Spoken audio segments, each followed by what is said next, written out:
ओम सहस्त्र शीर्षाः पुरुषः सहस्त्राक्षः सहस्त्रपातस् भूमिग्वन् सव्वेतस्तपुत्वा यतिष्ठ दर्शागुलाम्। आगच्छ वैष्णो देवी स्थाने चात्र स्थिरो भव। माता वैष्णो देवी का व्रत गुरुवार को रखा जाता है। श्रीधर मां दुर्गा का परम भक्त था। वह बहुत ही गरीब व्यक्ति था। एक बार श्रीधर को स्वप्न में मां दुर्गा के दर्शन हुए। श्रीधर मां दुर्गा के उस स्वप्न को देखकर इतना प्रभावित हुआ कि उसने मां दुर्गा का भंडारा करने का निर्णय किया, लेकिन गरीब होने के कारण वह मोहल्ले के लोगों को भंडारा कराने में अशक्त था। एक दिन श्रीधर ने शुभ मुहूर्त देखकर देवी का भंडारा करने का निर्णय किया और आस पड़ोस के गांव वालों को निमंत्रण दे आया। जैसे जैसे दिन बीतने लगे वह भिक्षा मांगने जाता और भंडारे के लिए सामान इकट्ठा करना शुरू किया, लेकिन जितने भोजन की आवश्यकता थी उतना राशन नहीं जुटा पा रहा था। इसी तरह दिन बीतता गया और भंडारा का दिन आ गया। उस दिन श्रीधर को नींद भी नहीं आई और उन्होंने देवी के सामने अपनी आंखें बंद कर लीं और अब सोचने लगे कि मैं सबको कैसे खिलाऊंगा। भक्त श्रीधर माता दुर्गा से विनती करने लगा कि हे मां, मेरी मदद करें।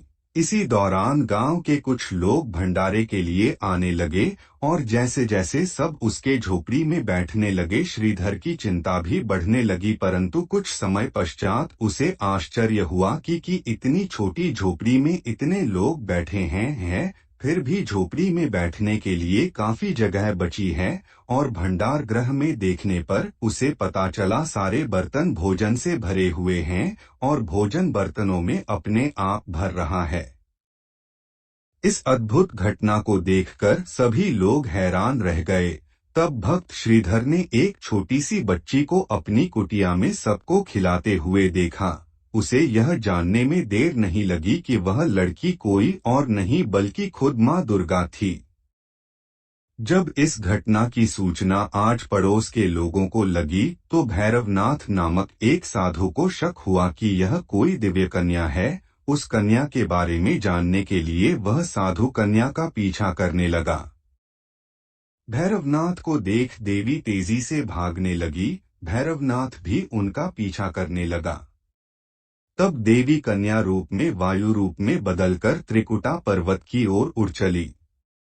ऐसी मान्यता भी है कि जब देवी भैरवनाथ से बचकर जा रहे थे तो भगवान हनुमान उनकी रक्षा के लिए भैरवनाथ से लड़ने लगे। तभी पवन पुत्र हनुमान को प्यास लगी तो माता से आग्रह करने पर माता ने धनुष द्वारा पहाड़ पर बाण चलाकर जल प्रकट किया और उसी जल में अपने केस धोए।